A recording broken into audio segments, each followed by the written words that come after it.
Bien, buen día a todos. Bienvenidos para esta sesión de laboratorio virtual. Es nuestra sesión número 1 de cara a los experimentos unidos que vamos a realizar en nuestra sesión presencial número 1 el próximo sábado en la sede interuniversitaria de Alajuela. Em, Espero que se encuentren muy bien y bueno, la idea de estas reuniones previas a que nos veamos presencialmente es que podamos hablar un poco sobre los experimentos que vamos a hacer y que podamos aclarar algunas dudas, de manera que podamos llegar pues bien claros a la ejecución de los experimentos. ¿Está bien? Em, bueno, por aquí estoy proyectando lo que es la página de del curso de laboratorio. Recordar que aquí tenemos una pestaña de general donde podemos encontrar lo que es el inicio, una subpestaña de inicio, otra subpestaña de materiales importantes y otra de videos de inducción. Ya la semana anterior tuvimos una reunión de 3 horas, ¿verdad? Donde pues, em, explicamos y navegamos por la plataforma y demás. Dijimos que todos estos videos había que verlos. em,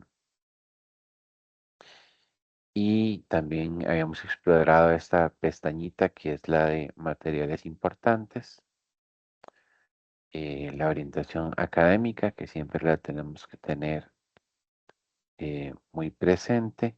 En este caso, estamos en esta semana, ¿sí? Eh, en donde aquí en el cronograma, la actividad propuesta para esta semana es esta reunión, más la elaboración de la libreta de las prácticas unidos. Hoy vamos a hablar de las prácticas unidos y la idea sería que ustedes a partir de hoy, sé que ya algunos han estado trabajando en esto, pero la idea según el cronograma es que a partir de hoy ya puedan elaborar o terminar de elaborar su libreta. Ujú. Y la próxima semana, que es esta, mm, en esta semana, el domingo es el que es 1 de marzo. Nosotros nuestras reuniones presenciales son sábado. Va a ser el sábado 28 de marzo. Tendremos la primera tutoría presencial, ¿m? En Alajuela, en la sede interuniversitaria de Alajuela. Y ahí vamos a hacer también el quiz número 1 y vamos a realizar las prácticas o los experimentos ya de manera presencial. ¿Estamos? Bien.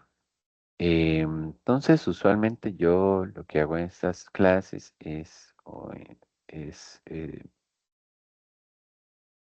ver este documento que es el manual de laboratorio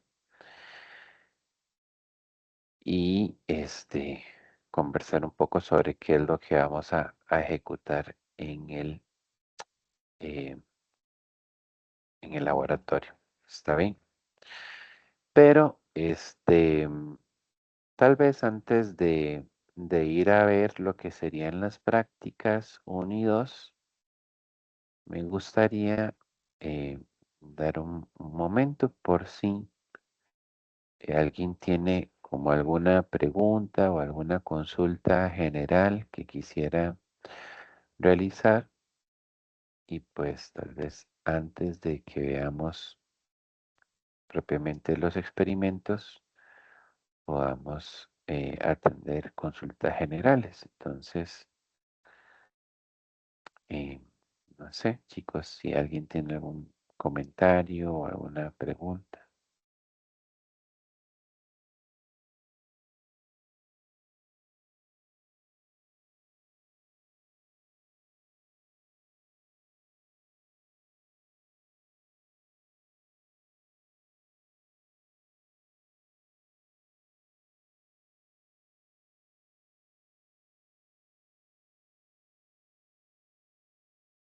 No, bueno, está bien.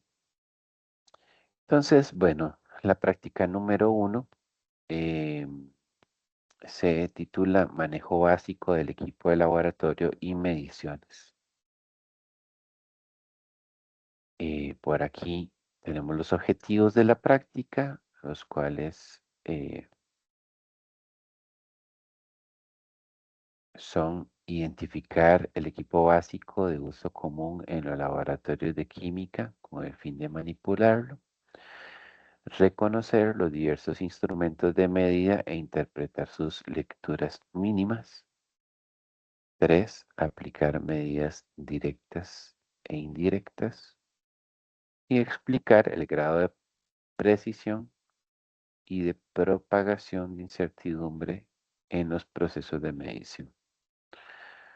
Por acá están los materiales que vamos a estar utilizando y los reactivos. ¿Sí? Bien, entonces, propiamente lo que es esta introducción, em, ustedes deben de leerla y estudiarla. ¿Sí? Esta introducción no va en la libreta, ¿verdad? No va en Profe, la torre. perdón que le interrumpa. Sí, adelante. Hay una parte en la que dice que hay que llevar servilletas o algo así. Aparte de eso, hay que llevar algo más. En realidad, en el laboratorio tenemos servilletas. Mm, Normalmente lo que ustedes deben llevar es fósforo o encendedor eh, y un pañito, sí, un trapito, como para limpiar la mesa o si necesitan sostener algo que esté caliente, entonces pueden utilizar un trapito para eso, ¿sí? Entonces las toallas no son toallas o servilletas tenemos en el laboratorio, no hace falta que ustedes las lleven. Profe, también sale que tenemos que llevar un pilot permanente o rotuladores. Eso también. Sí, eso sí. Pues, vamos a estar trabajando con envases y a veces tenemos varios envases al mismo tiempo o varios tubos de ensayo al mismo tiempo. Entonces, un pilot nos puede ayudar para identificar, ya sea numerar o de alguna manera poder identificar los recipientes, ¿sí? También uno podría llevar como unas banderitas o unas ciertas etiquetas, ¿verdad? También para hacer rotulación. Como gusten, puede ser las etiquetitas o el pilot, ¿verdad?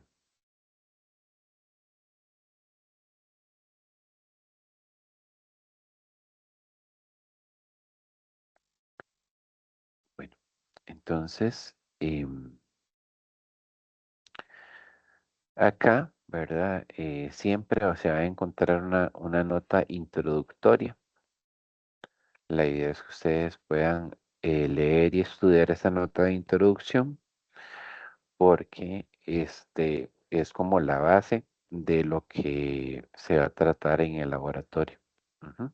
Entonces, em, aquí, ¿verdad? Lo primero que hacen ellos es de hablar de equipo básico de laboratorio y entonces van presentando diferentes tipos de instrumentos o cristalería. Em, Unos vasos de precipitado son, normalmente le llamamos beaker, ¿sí?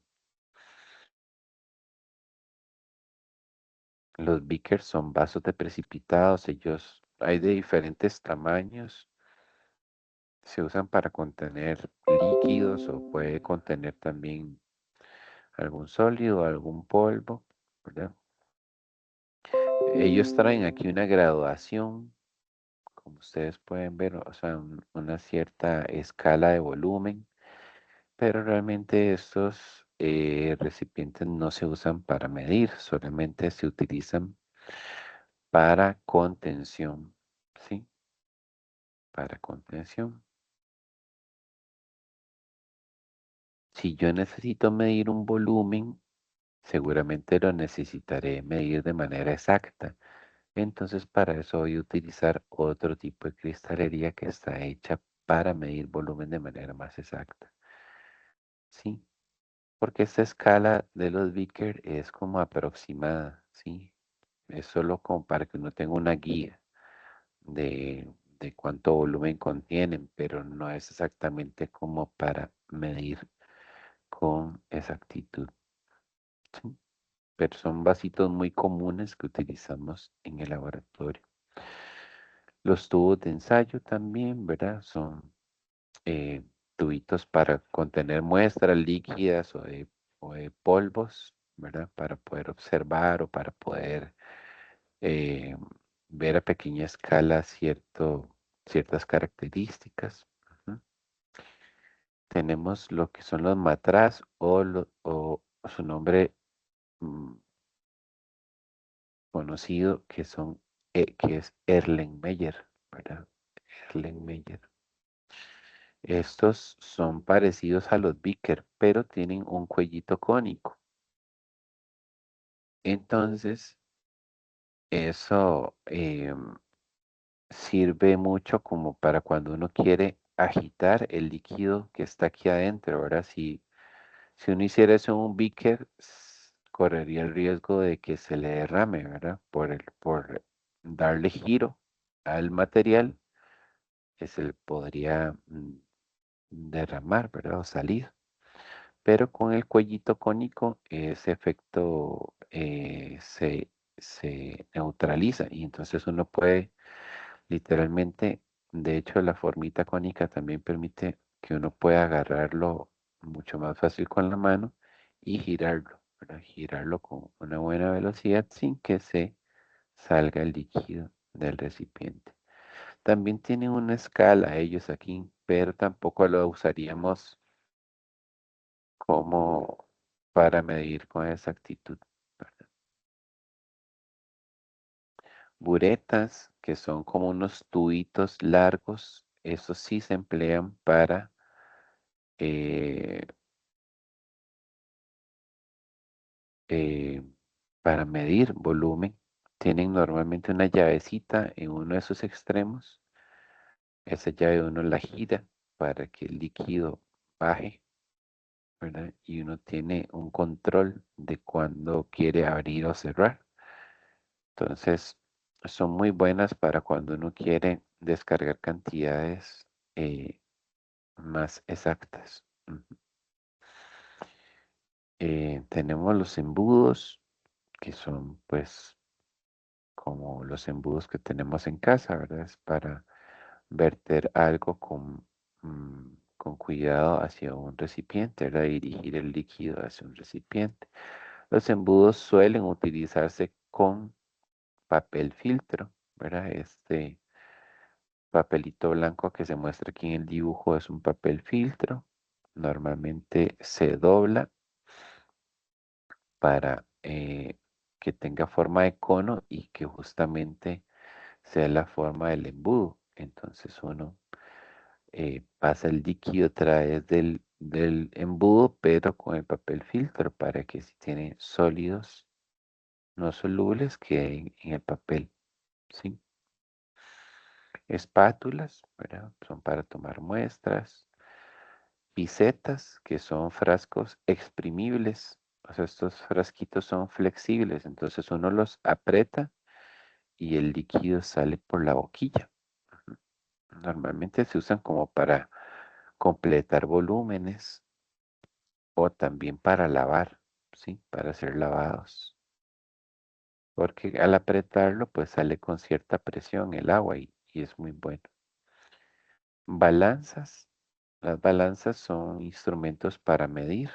En el laboratorio tenemos dos tipos de balanzas y a veces en el procedimiento nos dirá que utilicemos balanza granataria o nos dirá que usemos balanza analítica. Y hay que prestar atención cuando el procedimiento diga una o la otra. ¿Ok? ¿Cuál es la diferencia? Esencialmente, la analítica nos permite hacer medidas más exactas porque tiene más decimales en su pantalla. ¿Sí? Las granatarias usualmente tienen uno o dos decimales, como se muestra esta de aquí. Tienen uno o dos decimales, mientras que las analíticas, usualmente una analítica tiene 4 y hay hasta de 6, ¿verdad? Entonces, si lo que yo necesito pesar no requiere tanta exactitud, yo lo puedo hacer en una granataria, pero si de verdad yo necesito algo un poco más exacto, yo voy a utilizar una analítica. Las analíticas, como ustedes ven, eh, podrán notar, tienen como una cajita cobertora en la parte de arriba, ¿verdad? Estas son como unas compuertas, entonces uno literalmente corre la compuerta, mete la muestra aquí en el platito central y cierra la compuerta. ¿Por qué tienen esas compuertas? Porque resulta que son tan sensibles que si hay alguna corriente de aire alrededor en nuestro laboratorio, entonces ese aire cambia la lectura. Entonces, al tener este cobertor, estas compuertas, pues se bloquea ese efecto, ¿sí? Entonces, esa es la diferencia entre ambas y nosotros en el curso vamos a estar utilizando ambas. Luego tenemos las pipetas, que son como tubitos de vidrio que tienen un volumen fijo ya establecido. Ellos tienen normalmente una marquita.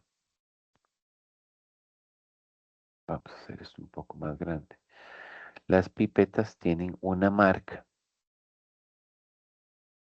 en la parte superior en donde se garantiza que tiene un cierto volumen, ¿sí?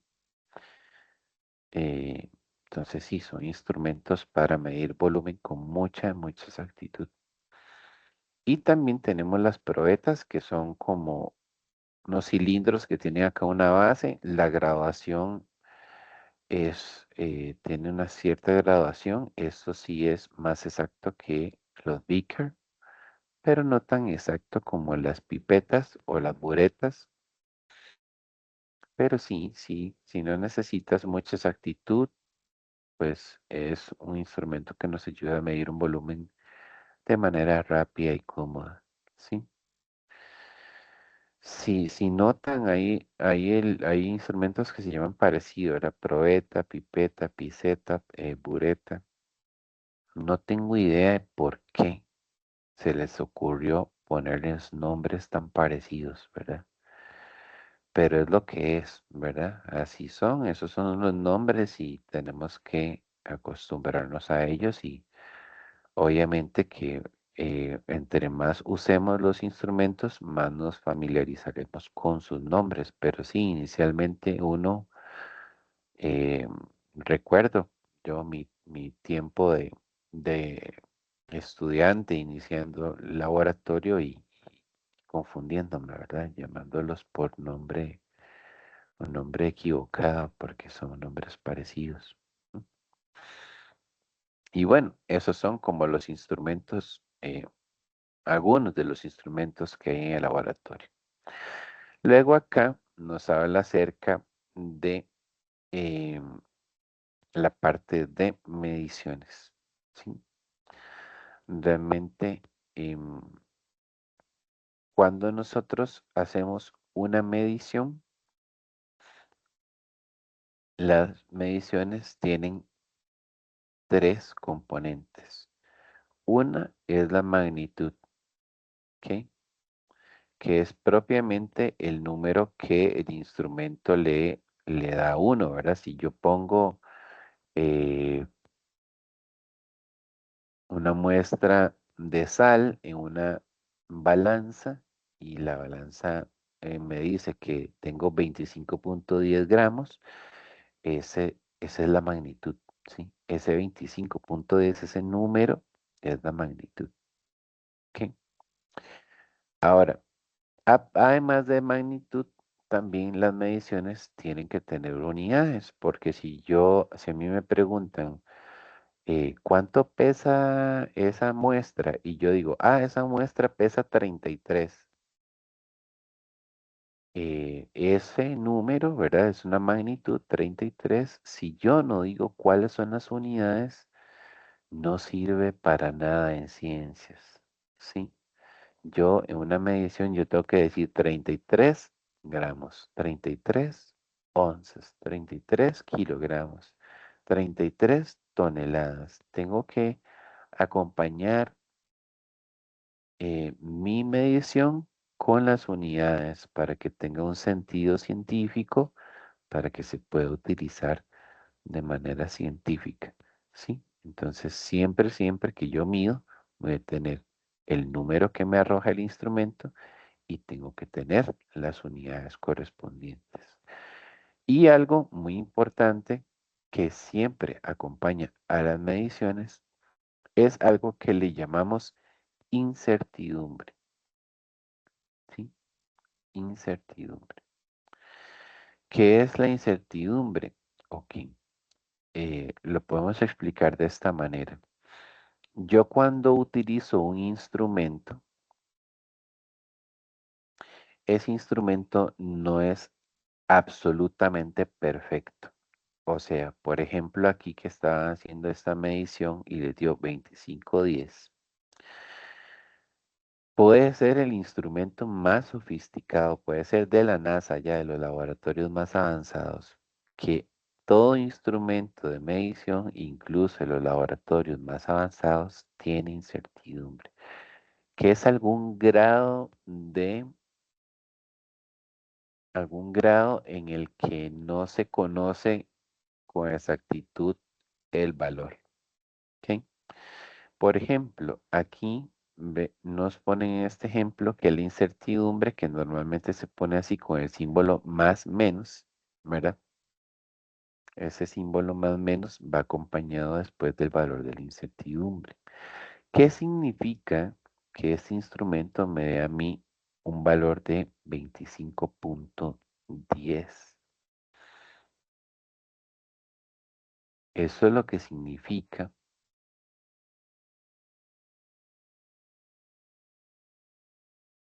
em,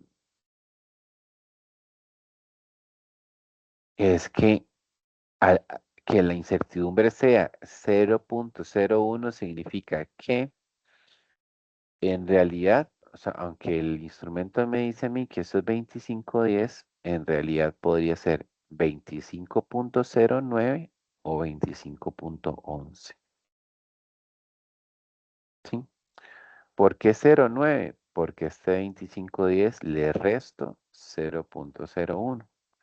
¿Y por qué 2511? Porque este 2510 le sumo 0.01.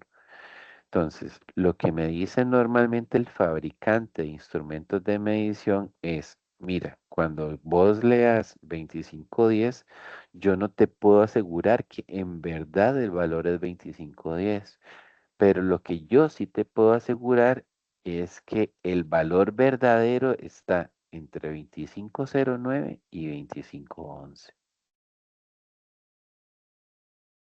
¿Sí? Eso es lo que representa la incertidumbre. Profe, ¿y no se puede tener incertidumbre cero? No, no se puede tener incertidumbre cero. O sea, todo instrumento de medición tiene algún grado de error, ¿sí? Y los fabricantes, entre más pequeño sea esa incertidumbre, más caro es el instrumento, más especializado, ¿sí? Entonces, como hablábamos ahora de la balanza granataria y la balanza analítica, claro, la balanza analítica eh, es más exacta, que quiere decir que su incertidumbre es más pequeña, ¿sí? O sea, cuando yo hago una medición con la analítica estoy muy, muy seguro de ese valor que estoy leyendo, pero sin embargo tiene incertidumbre, pero esa incertidumbre es muy pequeña. Cuando lo hago con la granataria, la incertidumbre es mayor.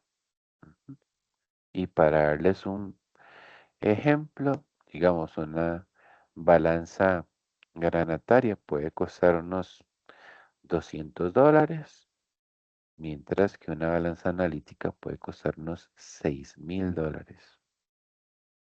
Ujú. Porque son instrumentos entre más especializado, más exacto, menos incertidumbre, más caro. ¿Sí? ¿Dudas con incertidumbre?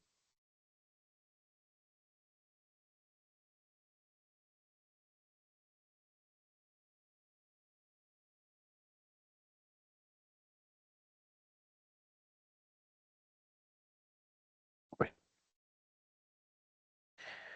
este es el Sistema Internacional de Unidades. Esto ya lo conocen ustedes, ¿verdad? Eh, y este también esta eh, figura típica para ilustrar los conceptos de exactitud y precisión, ¿verdad? Eh, Mi objetivo en el juego de dardos es dar en el centro. Ujú. Y mi objetivo cuando yo estoy midiendo un valor de una propiedad, por ejemplo, que aquí nosotros vamos a estar midiendo la densidad del agua.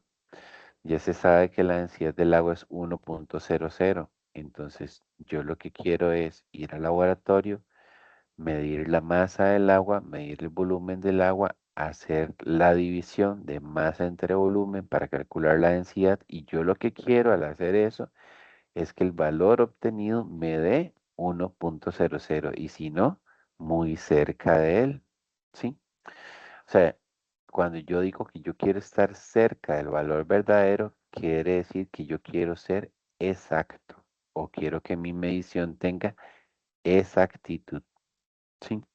Exactitud y precisión a veces son palabras que en el lenguaje cotidiano las podemos usar como sinónimos, pero en medición y en ciencias, exacto significa estar cerca del valor verdadero.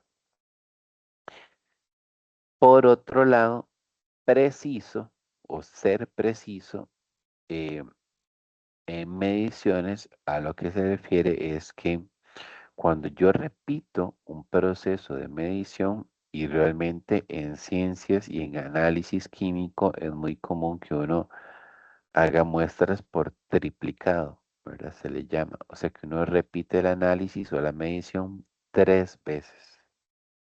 Ujú. Entonces, cuando uno está midiendo lo mismo de la misma muestra y uno lo repite 3 veces, uno esperaría que el valor que me arroja esas 3 mediciones sea muy parecido entre sí, ¿verdad? de nuevo en el ejemplo del agua, si yo hago una medición y me da 0.99, hago otra medición, me da 1.01 y hago una tercera medición y me da 5.7, claramente la de 1.01 y la de 0.99 están muy cercanas entre sí, se parecen muchísimo, pero la de 5.7 está demasiado lejos, ¿verdad? Entonces, ¿qué pasa si yo analizo esas tres mediciones? Yo diría que no son precisas porque de hecho tengo una que está muy desviada, ¿sí?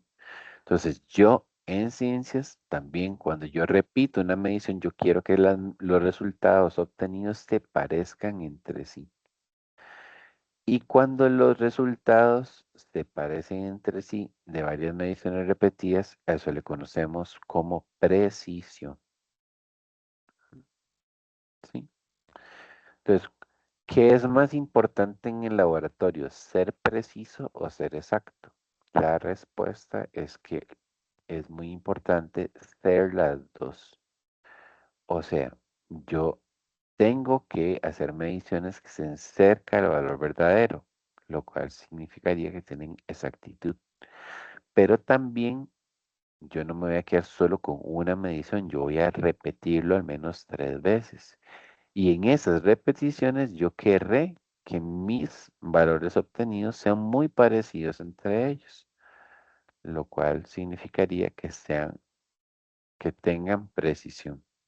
Entonces yo en el lab quiero este último dardo, ¿verdad? Si ustedes ven, estoy dando en el centro y las otras repeticiones, los otros puntitos amarillos que aparecen aquí en las repeticiones, están muy cerca también del valor real. Entonces estoy siendo exacto y preciso.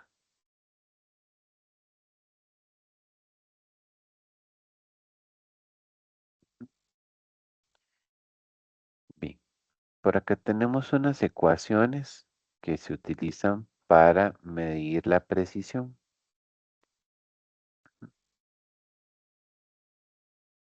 Estos cálculos o estas ecuaciones normalmente yo las explico en la pizarra del laboratorio el día que estamos haciendo el experimento. Pero, ¿de qué se trata rápidamente esta ecuación? Yo primero que todo, este manual tiene aquí un error. Esta letra de aquí, esto de aquí no era una D. Esto que debieron poner aquí en la ecuación 1.2, lo que debieron poner aquí en lugar de D prom era esto, era X prom. Sí, entonces si tienen su manual por ahí y está así, bueno, esta versión que yo tengo es digital, pero si ustedes lo tienen físico, no sé si tienen el manual físico, pero se pueden fijar si esto todavía en el manual físico aparece así. No es DPROM, es XPROM lo que va aquí en la ecuación 1.2. Y ese XPROM, ¿qué es? Es que se toman todas las medidas que se obtuvieron, ujú, y se divide entre el número de repeticiones. Es sacarle un promedio a los resultados de la medición. Ujú. Y luego el desvío promedio es hacer una resta entre ese valor promedio y cada una de las mediciones realizadas. ¿Ok? Entonces, eso lo ejecutamos y nos da un determinado valor de desvío promedio. Entre más pequeño sea el desvío promedio, más preciso es la medición, ¿sí? Si el desvío promedio me da muy grande, significa que en promedio mis repeticiones o mis mediciones están muy alejadas entre sí. Y entonces un desvío promedio alto significaría que yo tengo poca precisión. Mm. Bien. Y después por aquí tenemos el cálculo de las incertidumbres. Yo por ahí tengo un video donde explico eh, esas fórmulas para calcular incertidumbres. Entonces les voy a pasar ese link de ese video, ¿sí? Pero básicamente aquí nos presenta un par de fórmulas. La 1.3 es una fórmula para calcular incertidumbre cuando yo tengo sumas y restas, ¿sí? Si yo voy a hacer un cálculo, ujú, y tengo que hacer una suma y resta, la incertidumbre de ese resultado calculado la calculo con la ecuación 1.3. Ujú. Pero a veces yo cuando voy a determinar un resultado, más bien en lugar de sumar o restar, lo que tengo que hacer es multiplicar o dividir. En ese caso, la ecuación adecuada para calcular la incertidumbre de un, de un dato obtenido mediante multiplicación o división sería la que nos arroje la ecuación 1.4. ¿Sí? ¿Cómo usar estas ecuaciones? Como les digo, ahí por ahí tengo un video. Se los paso para que ustedes puedan eh, visualizar cómo sería ese cálculo. Muy bien. Y eso sería entonces la nota teórica del experimento 1. ¿Mm? Y por acá tenemos lo que sería el procedimiento. Recuerden que este procedimiento ustedes lo tienen que transcribir totalmente a su libreta. Y tienen que leerlo y tratar de entenderlo. Ujú. Yo usualmente acá en estas reuniones no leo el procedimiento, sino que lo que hacemos es que vamos a Aprende U, vamos a la pestañita de sesión 1 y por acá está el video que explica el procedimiento que está en la mano. Entonces, vamos a ver el video para darnos una idea de cómo sería ese procedimiento. ¿Sí?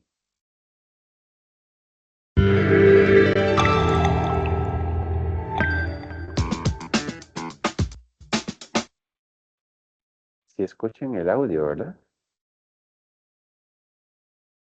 Sí, profe. Oh, Sí, profe. Sí, profe. gracias por la confirmación. Vamos a darle play a ver qué tal.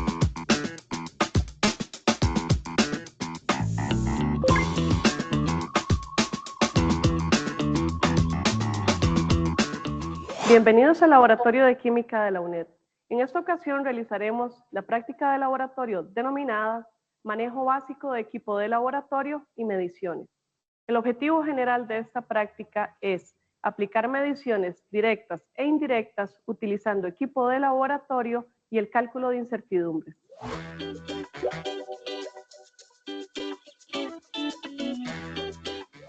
Para iniciar el procedimiento, debemos de tomar una pipeta con agua destilada y la colocamos en un recipiente con agua con hielo, y esta será utilizada posteriormente en otro procedimiento.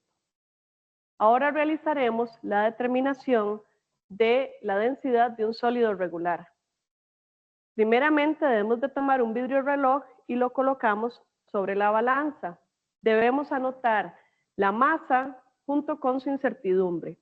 La masa es igual a 29,58 gramos y su incertidumbre sería igual a 0,01 gramos.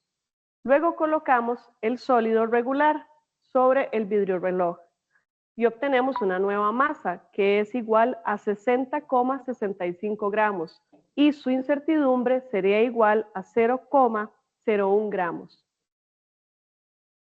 Ahí, ¿verdad? La profesora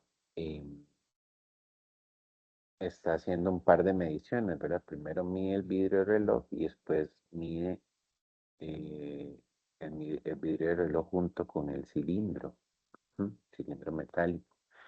Y ella dice ahí que la incertidumbre de la primera y la segunda medición son la misma. ¿Por qué son la misma? Bueno, porque la incertidumbre está asociada con el instrumento de medición que uno utilice. ¿Ok? Y como ustedes pueden ver, ella para hacer la medición, las dos mediciones de masa, está usando la misma balanza. Entonces, ese 0.01, ¿de a dónde lo está sacando ella? O sea, ¿cómo lo calculó? No, eso no se calcula. Cuando yo hago una medición, yo utilizo un instrumento de medición. Y ese instrumento, el fabricante me dice cuál es la incertidumbre con la que trabaja. ¿Sí? En este caso, estas balanzas granatarias, su incertidumbre típica suele ser de una unidad en el último decimal que ellas cuentan. Si se fijaron, aquí la romana o esta balanza es de 2 decimales, entonces su incertidumbre es 0,01. Pero normalmente la incertidumbre viene como un dato en la plaquita del instrumento, o si es cristalería, en la cristalería viene un más menos y nos dice cuánto es el valor. Sí, o sea, el fabricante del instrumento me dice a mí cuál es la incertidumbre. ¿Estamos? Entonces, por eso, en este caso, ella no está midiendo o calculando la incertidumbre, sino que ella está tomando el dato de la plaquita del fabricante. Y segundo, la razón por la que ambas mediciones la incertidumbre es 0.01 es porque para ambas usó la misma balanza. ¿Estamos?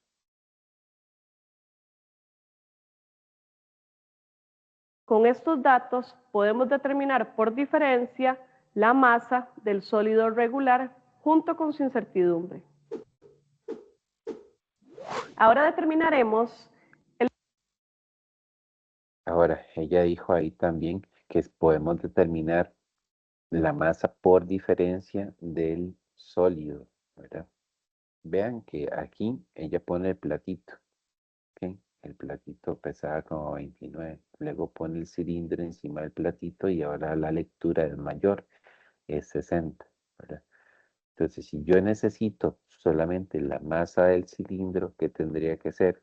Esta nueva lectura de 60, restarle el 27, 28 que pesaba primeramente solo con el vidrio del reloj. ¿Sí? Entonces, cuando yo resto esas dos lecturas, la primera y la segunda, eso se llama en química, o le decimos en el laboratorio, que es masa por diferencia. ¿Sí? Alguien podría decir, no es más fácil, profe, no poner el vidrio del reloj y poner el cilindrito directamente sobre el plato de la balanza. Por supuesto que sí, eso es más fácil, es más directo. ¿Sí? Pero acá lo estamos haciendo así porque lo que queremos es ilustrar ese proceso de determinar la masa por diferencia. ¿Por qué? Porque bueno, este cilindrito, si lo ponemos sobre el plato, sí se queda ahí, ¿verdad? Y lo podemos después tomar y el platito no se ensució ni nada. Y es muy, muy fácil hacerlo. Pero a veces vamos a tener que medir polvos que no podemos colocar directamente sobre el platito de la balanza, porque si no se ensucia y se daña.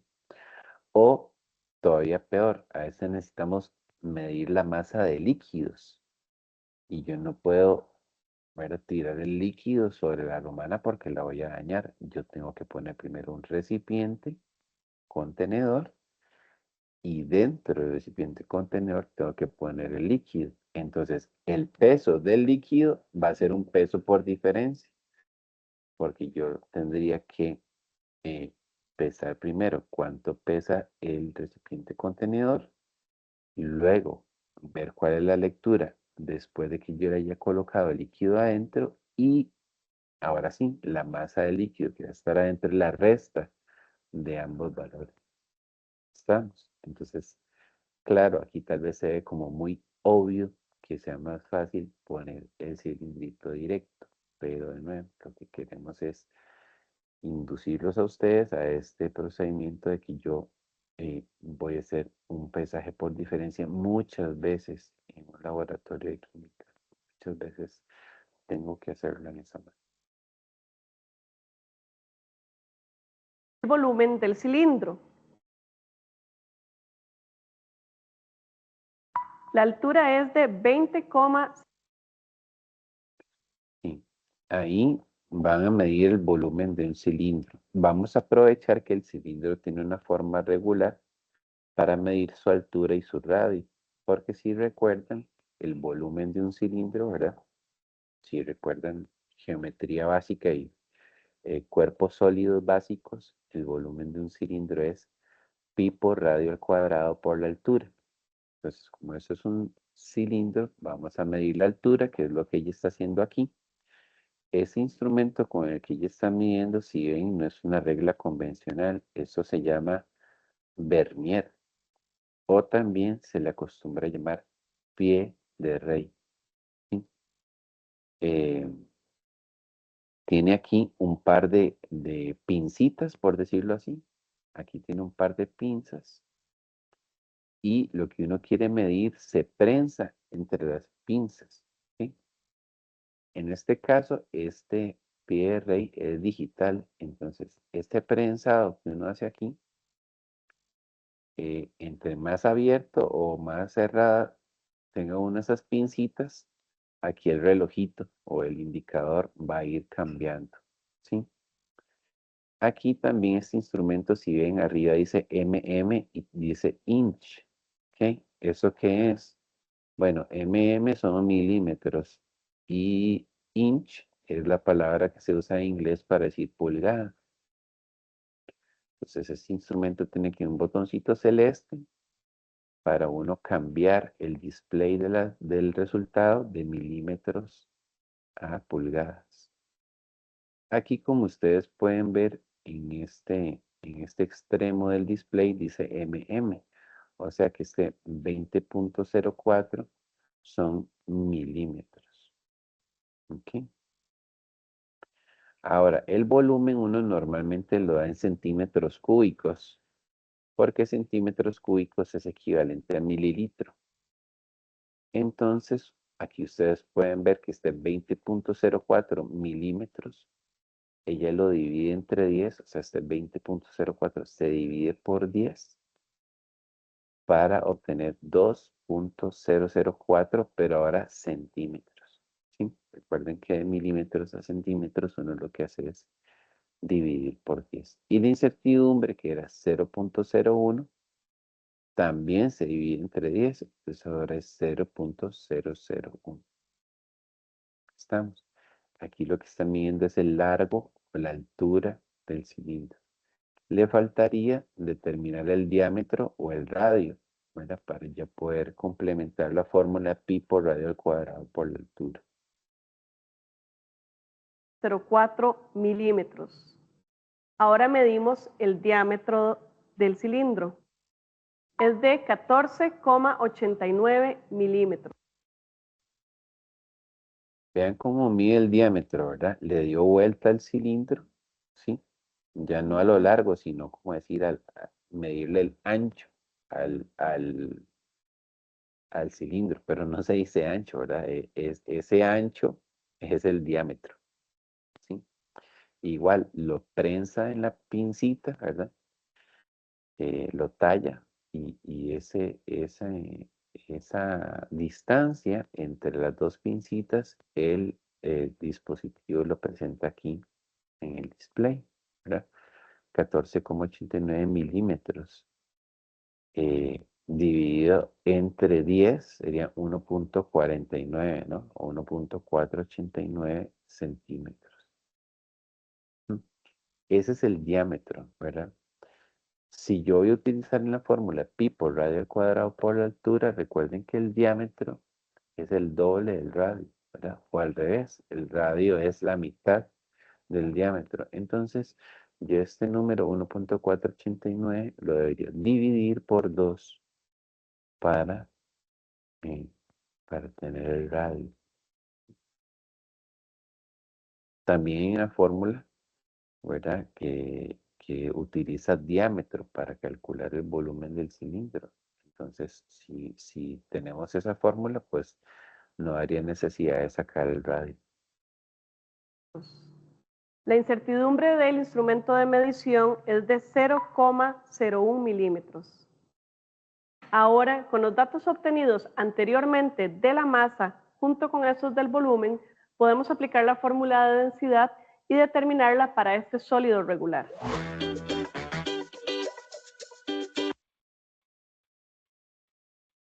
Entonces, ven que la masa del cilindro es una masa por diferencia.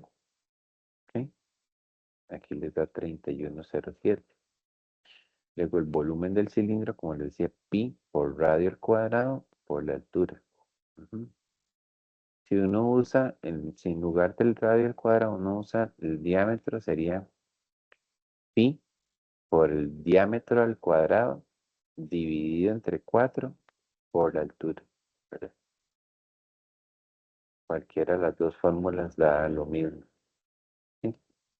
Entonces, en este caso, a ellos les dio que el volumen del cilindro era 3.494 centímetros cúbicos. ¿Sí?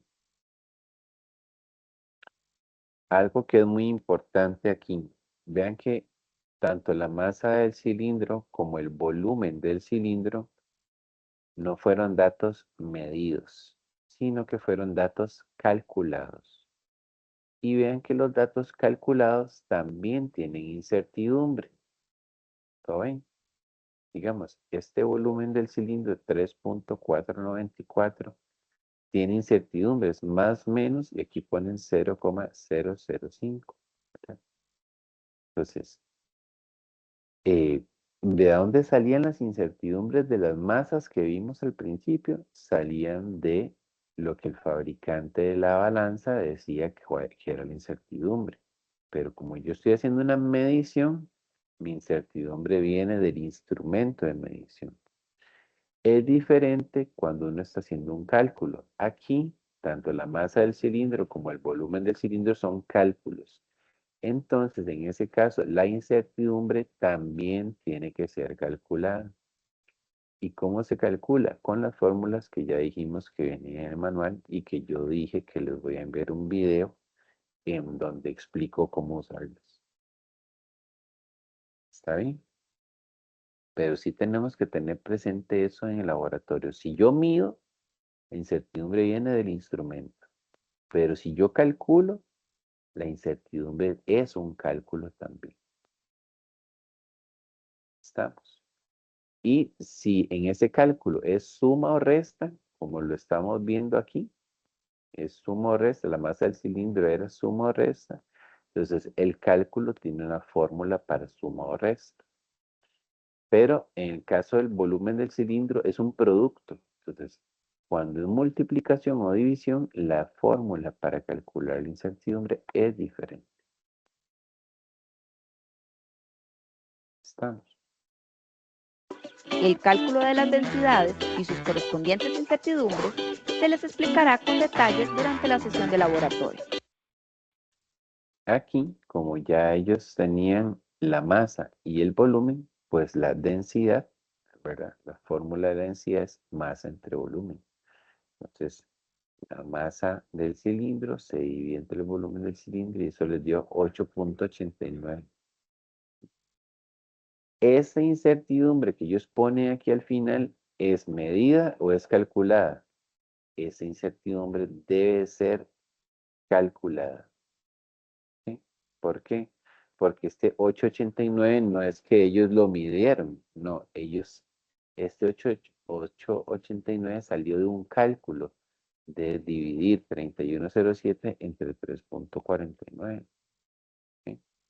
Entonces, como este resultado vino de un cálculo, su incertidumbre debe ser calculada. ¿Sí?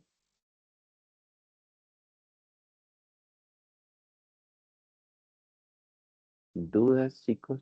¿Comentarios?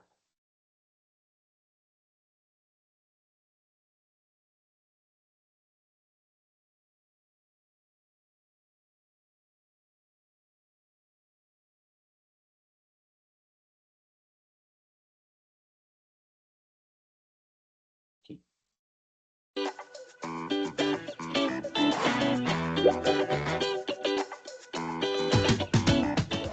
Ahora realizaremos la determinación de la densidad de un líquido. Tomamos nuestra pipeta de 25 mililitros y succionamos el agua. Esta pipeta tiene una incertidumbre de 0,03 mililitros. Debemos sobrepasar la línea de los 25 mililitros. Ahora secamos la punta de nuestra pipeta y desalojamos el exceso hasta que el menisco esté sobre la línea de los 25 mililitros. Pasamos a la balanza, la cual debe de estar en 0, para medir la masa de nuestra agua.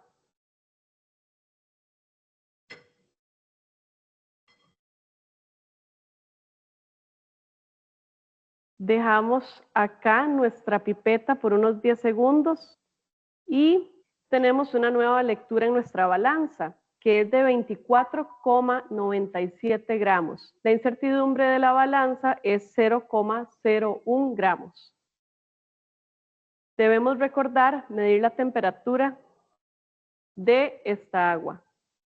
La temperatura es de 24 grados Celsius y la incertidumbre de nuestra temperatura es 0,5 grados Celsius.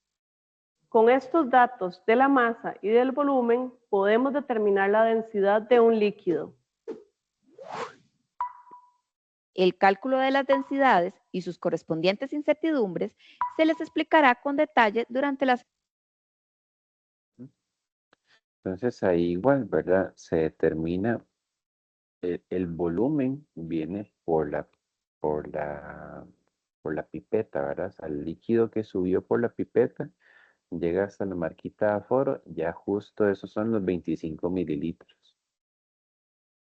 Se transfieren a un Erlenmeyer para poder pesarlos, ¿sí? O sea, para poder determinar cuál es la masa de ese líquido. Ujú. Como les decía, o sea, cuando yo voy a sacar la masa de un líquido, necesito un recipiente que lo contenga. Ujú. Y ya teniendo masa y volumen, pues simplemente se hace el cociente de ambos y con eso se obtiene la densidad. Sesión de laboratorio. Si recuerdan, al inicio del proceso pusimos una pipeta con agua a enfriar.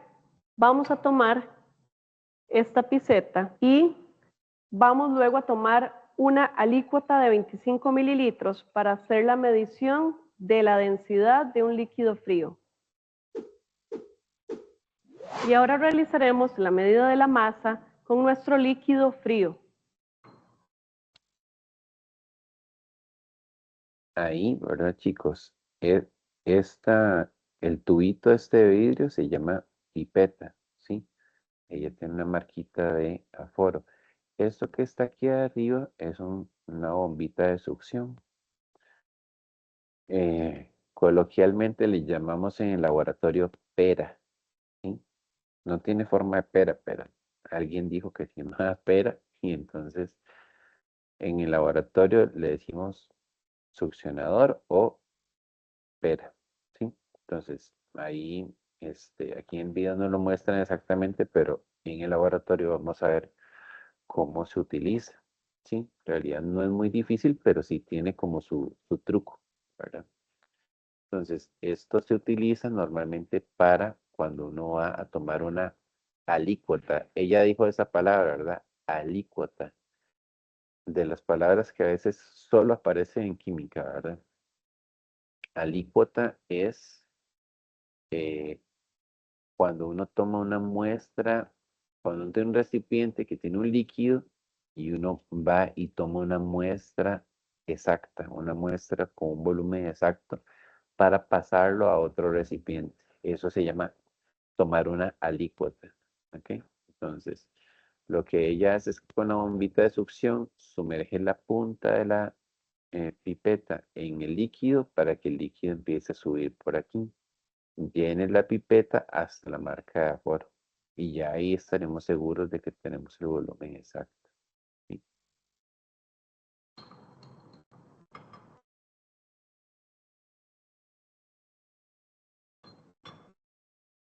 La masa sería de 25,02 gramos más menos su incertidumbre, que es 0,01. La temperatura de esta agua es de 14 grados Celsius y su incertidumbre es 0,5 grados Celsius. El cálculo de las densidades y sus correspondientes incertidumbres se les explicará con detalle durante Que esta densidad del agua la hacemos con agua normal, agua fresca, digamos, y con agua fría. ¿Por qué? Porque resulta que la densidad es una propiedad que depende de la temperatura. Normalmente, entre más frío esté un líquido, más denso, ¿sí? O mayor es su densidad. Entonces lo que queremos aquí es ver ese efecto, ver si al utilizar agua fría, la densidad nos da mayor. Entonces, la teoría dice que debería suceder así. Ahora nosotros vamos a hacer la práctica y los cálculos y ver, esperaríamos que nos diera así. la sesión de laboratorio.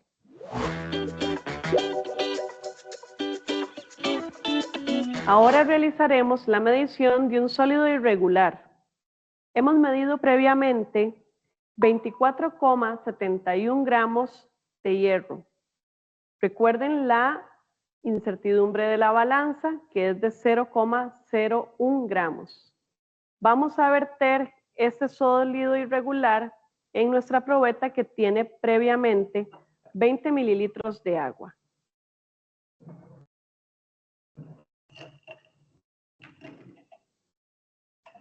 Ahora podemos observar el cambio de volumen que obtenemos, que es de 23.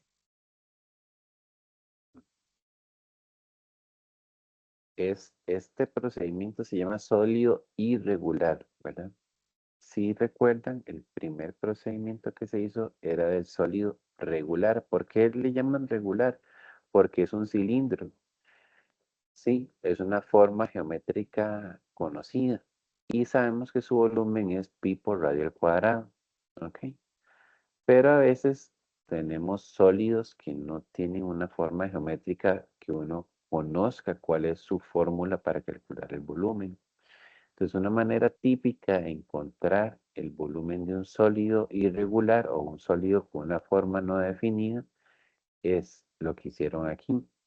Primero esta probeta la llenaron con 20 mililitros. ¿Ok? El nivel de líquido está aquí en el 20. Después agarraron unos clavos, los pesaron primero para sacar la masa y después, ya con el dato de masa, se sumergen los clavos dentro de la probeta. Entonces, ese efecto todos lo hemos visto en algún momento, que cuando uno sumerge algo, el nivel del líquido en el recipiente sube, ¿cierto? Entonces, aquí eso es lo que está sucediendo. Cuando yo pongo los clavos dentro de la probeta, el nivel ya no está en 20, el nivel del líquido sube. ¿Y por qué sube? Porque los clavos tienen un volumen, ocupan un espacio. Y cuando yo los sumerjo en el recipiente, pues esos clavos empujan el agua para ocupar el recipiente para ocupar el volumen que ellos ocupan. Y entonces, ahora, como se ve aquí en esta imagen, el líquido ahora está como en 23, 24, ¿verdad? Entonces, esos 3 o 4 mililitros de diferencia corresponden al volumen de los clavos. ¿Sí? Entonces, la manera de determinar el volumen del sólido irregular es ver la diferencia de nivel entre el agua al inicio y el agua ya con el sólido sumergido. Mililitros. Quiere decir que el volumen de nuestro hierro es de 3 mililitros. Con estos datos de la masa y del volumen podemos determinar la densidad de nuestro sólido irregular. El cálculo de las densidades y sus correspondientes incertidumbres se les explicará con detalle durante la sesión de laboratorio. Esperamos que este audiovisual haya sido de su agrado y le ayude a desarrollar su práctica de laboratorio. Muchas gracias. ¿Dudas con el experimento 1?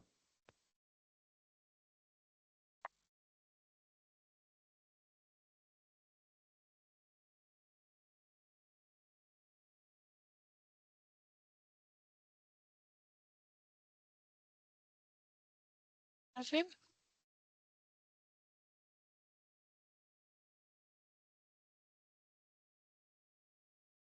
profe, me parece que queda bastante claro con ese video. Más bien, gracias. Esos videos están en Aprendeu, ¿verdad? Sí, vean de dónde lo estamos tomando. Entonces, eh, ahí está. O sea, si quieren, lo pueden repasar, no sé, 2, 3 veces más, ¿verdad? Para comprender bien qué es lo que se va a ejecutar. De nuevo, estos son como unas ayudas, ¿verdad? Realmente esto no reemplaza que estudiemos el procedimiento que viene en el manual, ¿sí?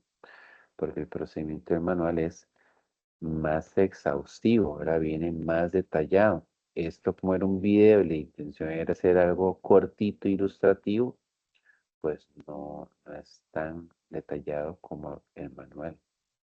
Entonces, nos sirve para darnos una mejor idea de cuáles son los instrumentos y el procedimiento en general, pero no reemplaza, digamos, el procedimiento formal total, como tal, ¿sí? De hecho, en algún momento de estos días hemos estado hablando del esquema, ¿verdad? ¿Cuál es el esquema del procedimiento? Si yo fuera ustedes y yo tuviera que hacer un esquema, yo lo haría con base en el video. ¿Por qué? Porque el video es un resumen del procedimiento y el esquema es un resumen del procedimiento. Entonces, en lugar de que ustedes lean el procedimiento y traten ustedes de ahí extraer qué es lo más importante para hacer el dibujito, para hacer el diagrama, para hacer el esquema que les piden en la libreta, en lugar de hacer ese esfuerzo, ¿por qué mejor no tomar el video en el cual ya ellos hicieron ese esfuerzo de ver cómo resumían el procedimiento escrito, cómo lo resumían en algo práctico? Y entonces más bien yo me baso en el video para hacer mi esquema. Recomendación mía, o sea, si alguien lo quiere hacer diferente, pues lo puede hacer diferente, no hay ningún problema. Estamos.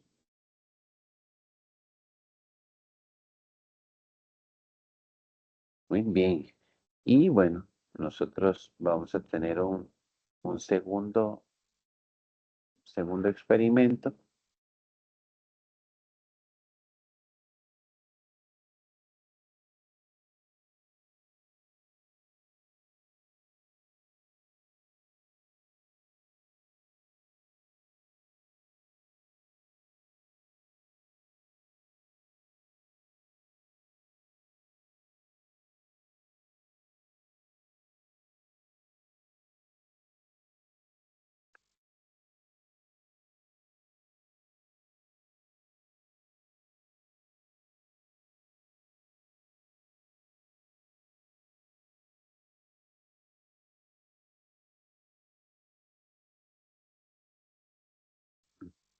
Bien, vamos a ese segundo experimento.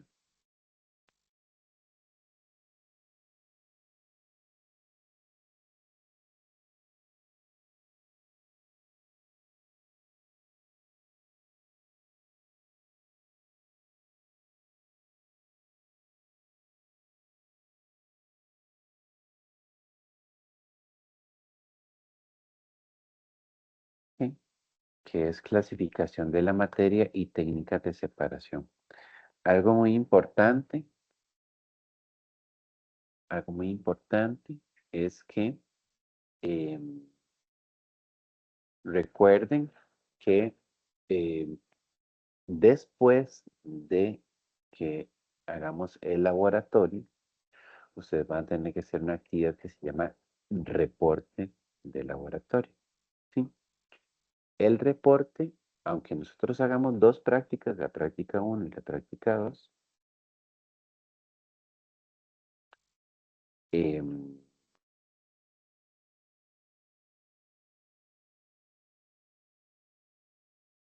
aunque hagamos esas dos, solo se va a hacer el reporte de una. Y eso va a ser así en todas nuestras 6 sesiones. Siempre vamos a ejecutar 2 experimentos, pero solo uno de ellos es el que vamos a reportar. Para esta primera sesión de laboratorio, la práctica que nos toca reportar es esta, es la práctica número 2. ¿Sí? La práctica número 2. ¿Estamos? Entonces, no es de que a esta haya que prestarle más atención que a la otra, o sea, no es la idea, pero sí es bueno tener presente que no nos podemos ir sin observaciones, datos y todo de la práctica que vamos a reportar en especial. ¿Por qué? Porque es de la que tenemos que elaborar el reporte. ¿Estamos? Bien, entonces aquí lo que vamos a ver es el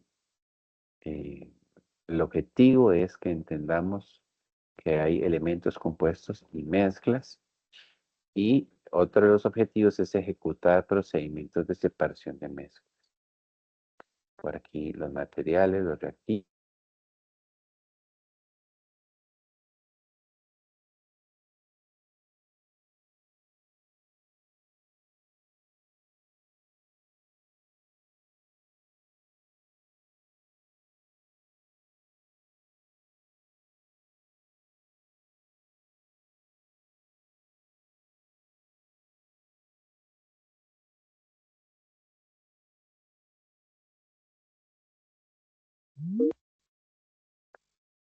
Sustancias puras y en mezclas. Esa es la clasificación general de la materia.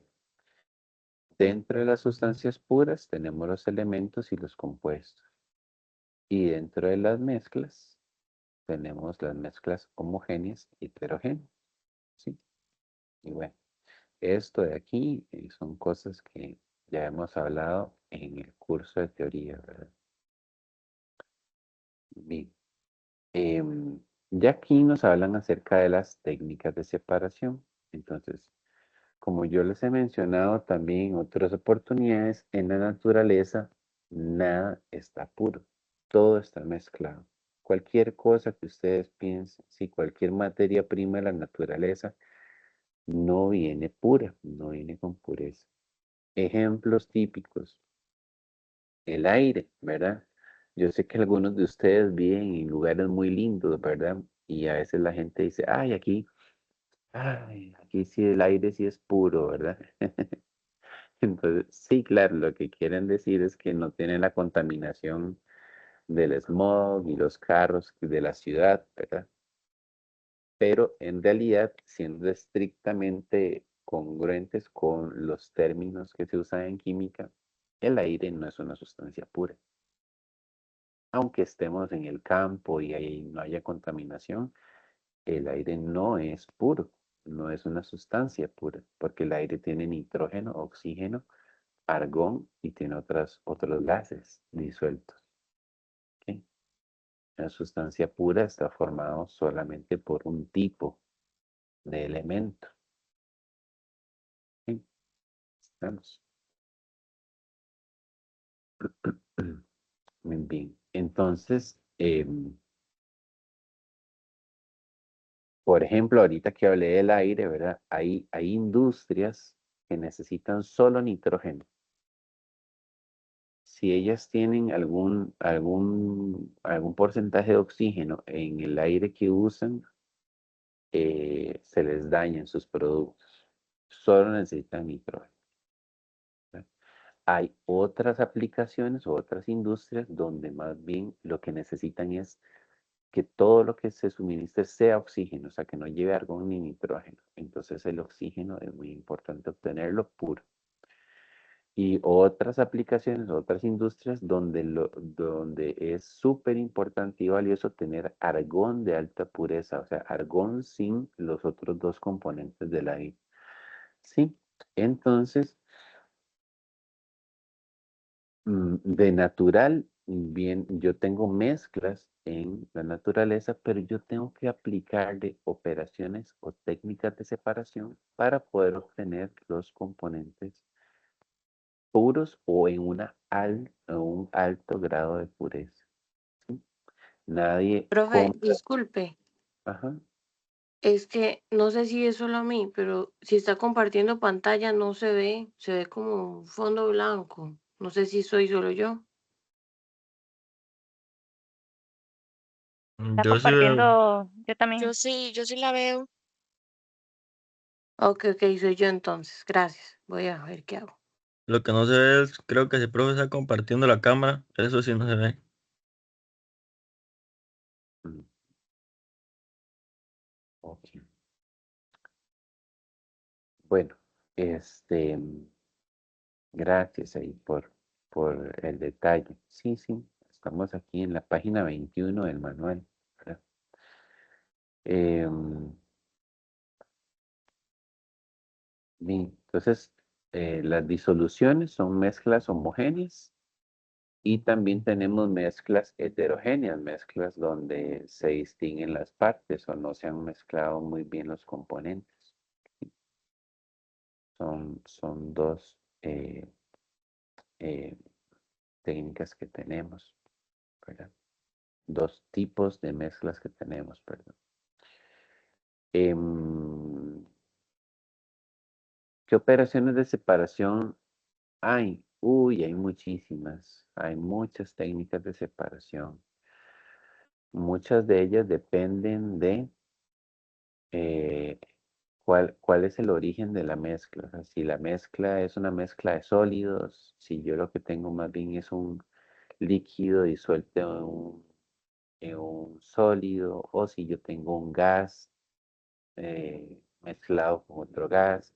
O sea, dependiendo de cuál sea esa mezcla inicial, así depende la técnica.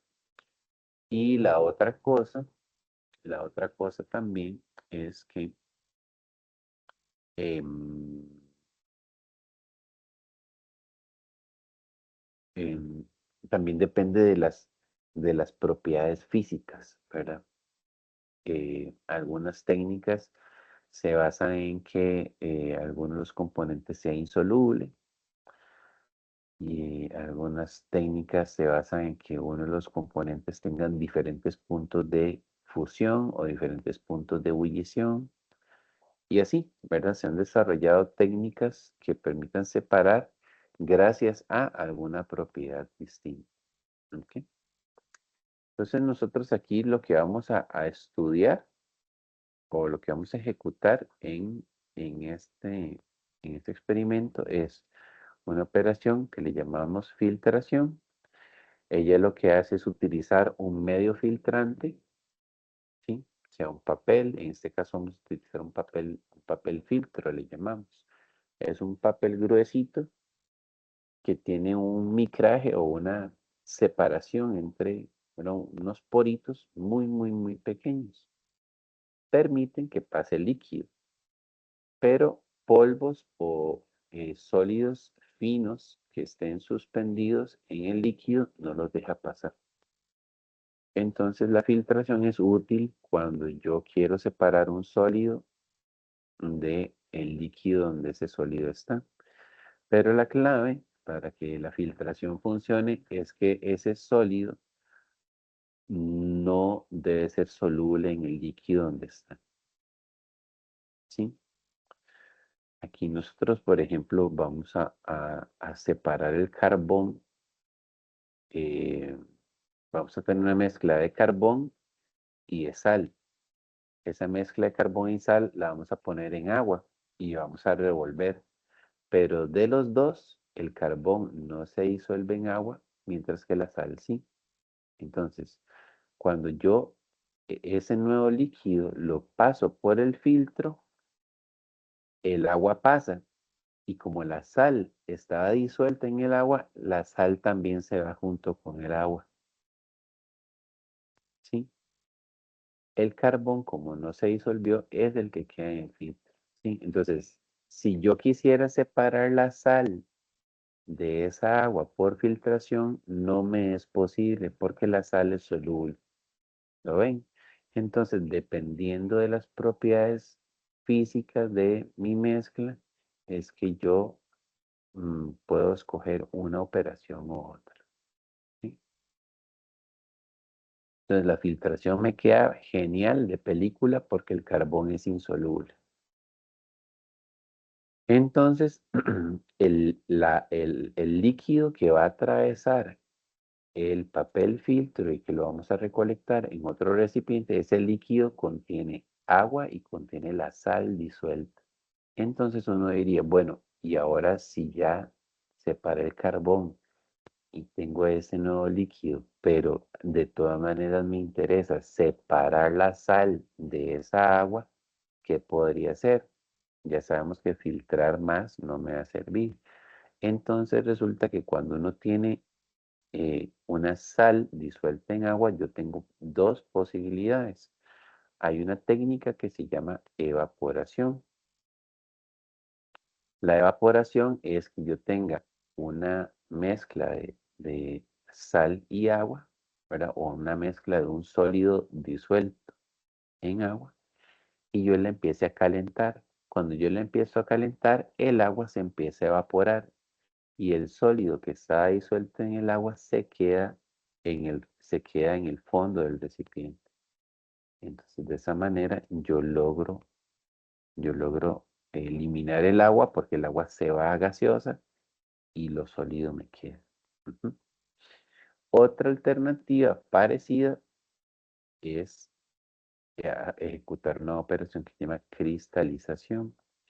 La cristalización, yo también voy a tomar agua que tenga disuelta una sal, pero aquí yo lo que voy a hacer en la cristalización es que voy a enfriar. ¿Sí? Normalmente en la cristalización lo que hacemos es utilizar hielo para enfriar la disolución de agua con sal. ¿Qué es lo que pasa? Que la solubilidad aumenta cuando la temperatura aumenta, pero le pasa lo mismo, le pasa al revés si yo enfrío. O sea, si yo enfrío una agua con sal, si yo la enfrío, los cristales en algún punto ya no se van a poder mantener disueltos y se van a empezar a caer o a depositar en el fondo del recipiente. Entonces, cuando ya esa agua fría no pueda sostener los cristales y los cristales se caigan al fondo, yo simplemente con mucho cuidado tiro el recipiente y elimino el líquido que está arriba y en el fondo me quedan los cristalitos.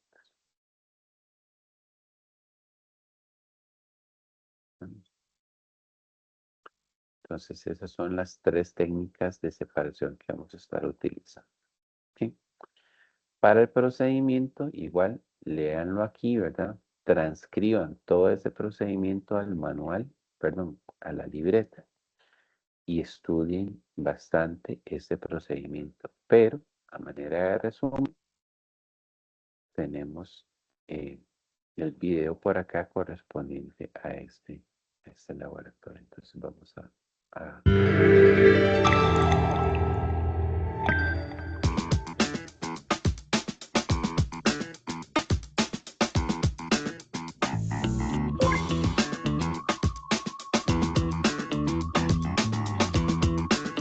Bienvenidos al laboratorio virtual de la Cátedra de Ciencias Químicas de la UNED. En esta ocasión realizaremos la práctica clasificación de la materia y técnicas de separación. Los objetivos de esta práctica son clasificar las sustancias elementos, compuestos o mezclas homogéneas y heterogéneas. También ejecutar procedimientos de separación de mezclas.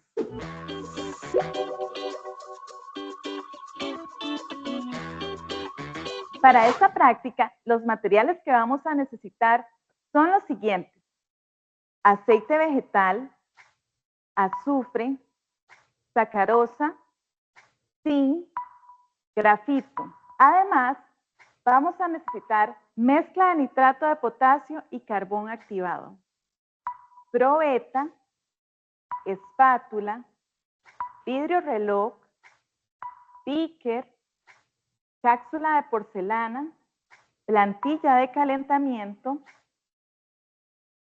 sistema de filtración y una balanza granataria.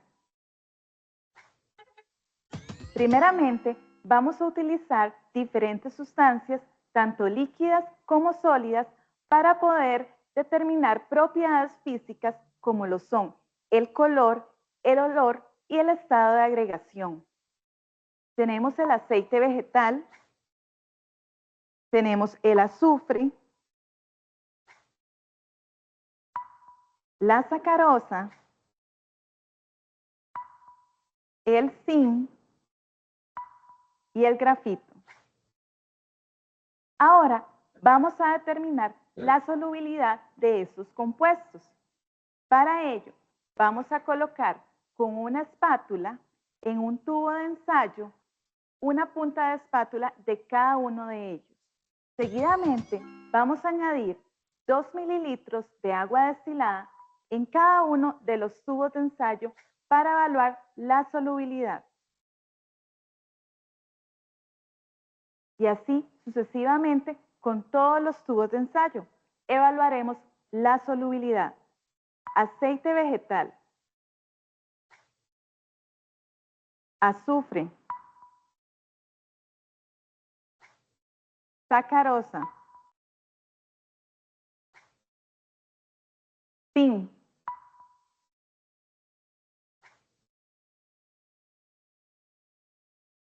grafito,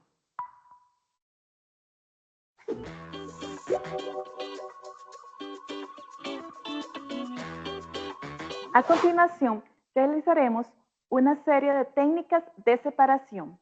Para ello, vamos a necesitar agitador de vidrio, agua destilada, probeta, mezcla de nitrato de potasio y carbón activado, beaker, espátula, balanza granataria y calentador. A continuación, vamos a pesar la muestra. Colocamos el beaker de 50, taramos y vamos a pesar aproximadamente 2,5 gramos.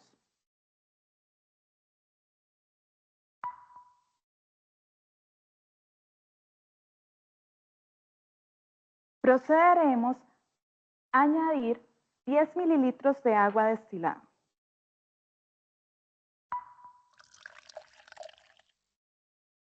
Llevaremos esta mezcla a la plantilla de calentamiento.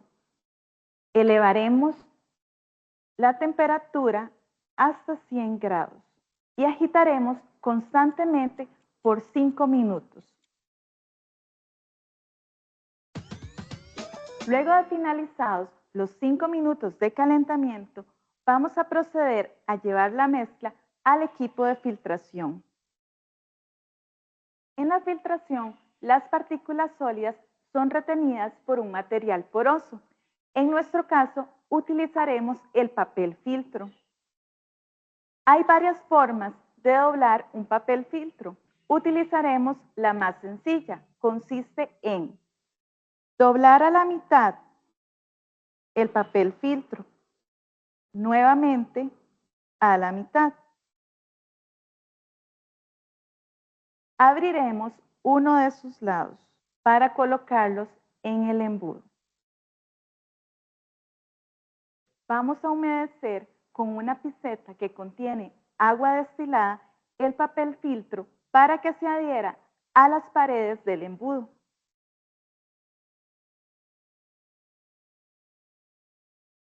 Luego haremos pasar nuestra mezcla por la técnica de decantación.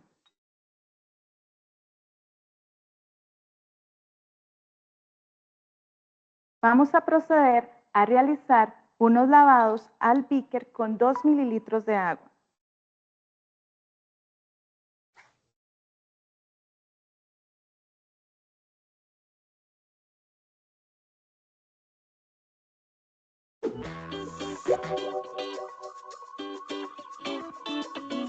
Posteriormente, vamos a tomar 2 mililitros del líquido filtrado anteriormente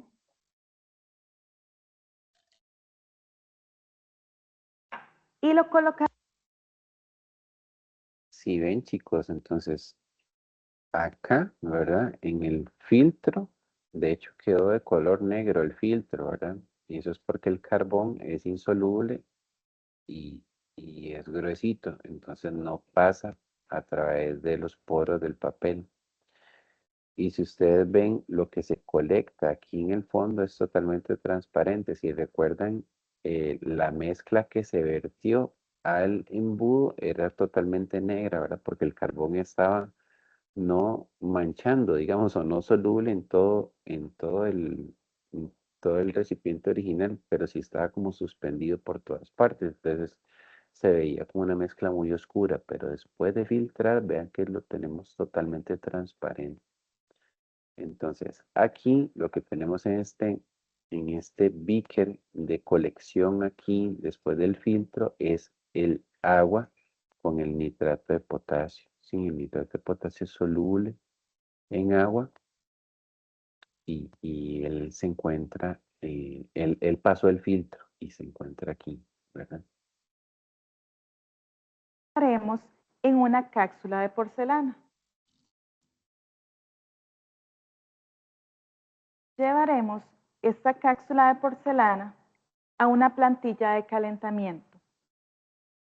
Procederemos a taparla con un vidrio reloj.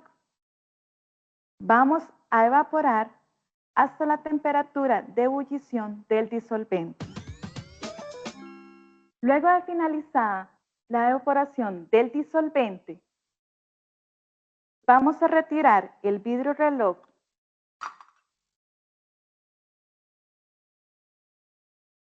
y observaremos el precipitado.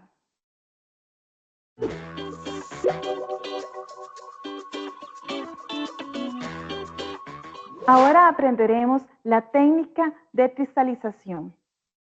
El líquido recolectado de la filtración vamos a colocarlo para que enfríe a temperatura ambiente.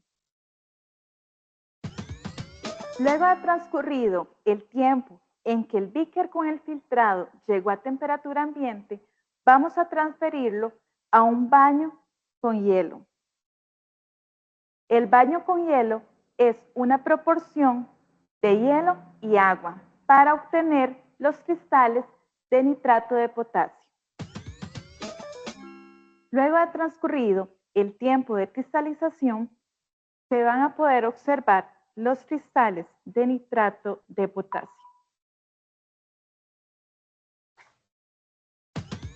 Esperamos que este... Ahí como ven, la diferencia entre evaporación y cristalización es que la evaporación usa calor, la cristalización usa frío, ¿verdad? La evaporación elimina el disolvente, brindándole calor para que él se evapore y se salga de la mezcla, y entonces los cristales no se evaporan, se quedan en el fondo. En la cristalización más bien uso frío.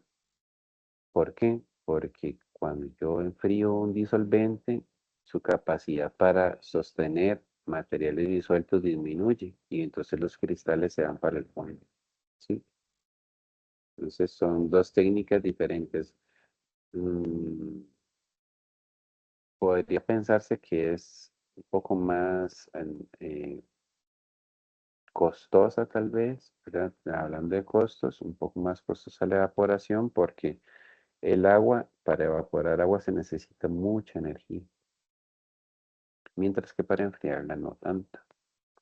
Entonces, en esos términos, sí por costos podría ser, pero dependiendo, ¿verdad? Digamos, si uno necesita más rapidez, la evaporación es más rápida, ¿verdad?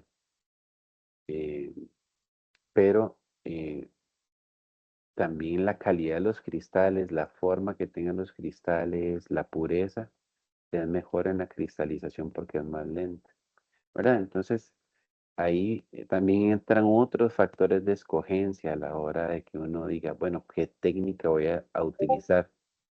A veces, como en este caso, para separar el nitrato de potasio del agua, yo tengo dos alternativas. A veces, dependiendo del tipo de mezcla que yo tenga, puede que tenga solamente una técnica. Entonces, no tendría chance como para escoger, ¿verdad? Pero es muy interesante este tema de la separación de mezclas y es algo fundamental en química y en laboratorio.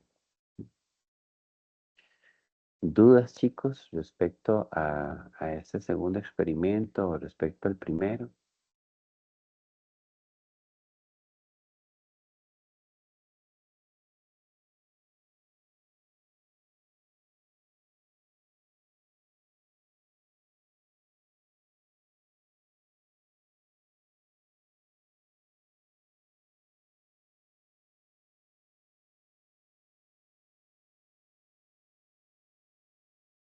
¿No? Bueno, Profe, sí, adelante. yo tengo una duda. Cuando uno va al laboratorio, ¿se trabaja en parejas o todos lo hacemos individualmente? Usualmente hacemos parejas, ¿verdad? Parejas o tríos. Y prácticamente diré que nunca ponemos a Disculpe, alguien a profe, trabajar casi no se solo. le escucha. Sí, parejas o tríos. Ujú.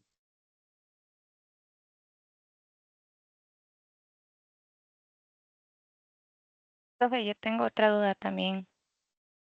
Adelante. En la parte, es de la práctica 1.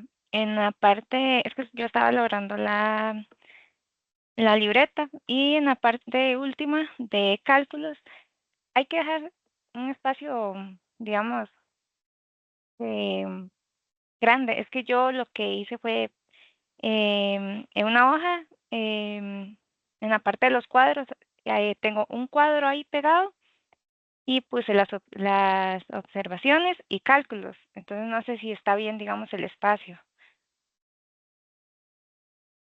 Sí, yo lo que les había mencionado es que lleven los cuadros de resultados, ¿verdad? Para anotar los números o las observaciones y que adicional a los cuadros dejen una página titulada observaciones en donde ustedes puedan ahí hacer anotaciones o ¿qué se pone ahí? Bueno, literal cosas que ustedes hayan visto y que quieran recordar para hacer el reporte, entonces pueden anotar, ver ahí las observaciones o datos, ¿verdad? O cálculos de las ecuaciones, ¿verdad? Yo normalmente cuando hay cálculos los hago en la pizarra del laboratorio y entonces sería ideal que ustedes apunten esas cosas que yo voy a apuntar en la pizarra, donde las pueden apuntar en esa página de observaciones, ¿verdad? Entonces sí, los cálculos y las observaciones deberían ir en esa página, ¿verdad? Porque los cuadros en sí es como para anotar el número final. Ok, bueno, es que yo sí, o sea, pegué los cuadros y todo, y abajo de un cuadro eso puse pues el título de observaciones, dejé un espacio de como de 5 líneas tal vez, y abajo puse ya los cálculos y también dejé como 11 renglones, digamos, para los cálculos, entonces Estaba con duda que si era más, porque es que en la hoja de al lado, de atrás, ya empecé la práctica 2. Sí, no te podría decir si es suficiente o no, ¿verdad? Yo Ujú. la recomendación que doy es que dejen una página. Me parece que una página es más que suficiente como para observaciones y tal. Está bien, profe, muchas gracias. ¿Gustó? ¿Algo más? ¿Alguien más?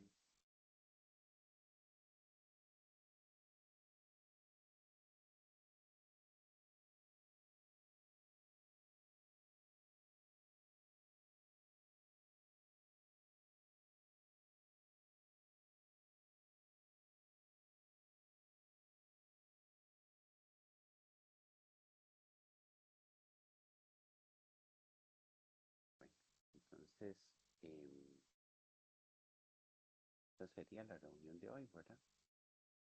Sí, lo que vamos a estar haciendo regularmente en nuestras reuniones, revisar procedimiento, un poquito la teoría, revisar los videos, que nos sirva para Profe, relajarnos disculpe, un se poco. escucha muy bajito.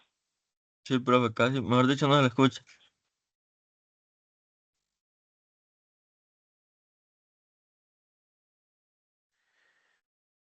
Decía que esa sería la reunión de hoy, ¿verdad? Eso sería lo que tendríamos para ver. Y este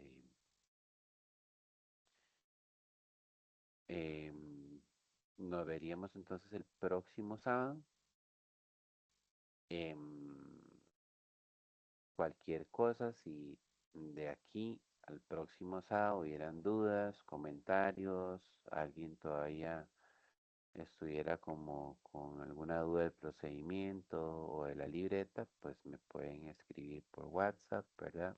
O me pueden mandar un correo por Aprendeu también con su duda y lo podemos ver, ¿verdad? No porque tengamos estas reuniones previas, ¿verdad? La semana antes significa que solo aquí podemos ver cuáles son eh, cuáles son las dudas y ya no hay más chance, ¿verdad? Sino aquí es un momento como para sí tener un momento especial para eso, pero les digo, de aquí a el próximo sábado, cualquier duda que tengan, cualquier consulta, pues ahí estaré atento para poder ayudarles. ¿Está bien? Sebastián, sí, adelante. Profe, ¿puedo hablar con usted en privado? Si no, Sí, si no es una molestia. no hay ningún problema. Bien, entonces, eso sería, chicos. Voy a detener por acá la grabación y si alguien la quiere repasar, pues súper bien. Y también la compartiremos para los compañeros que no hayan podido estar aquí con nosotros. Estamos. Entonces, que estén bien, ahí estamos en contacto y nos vemos el próximo sábado. Muchas gracias, profe. Hasta luego, profe.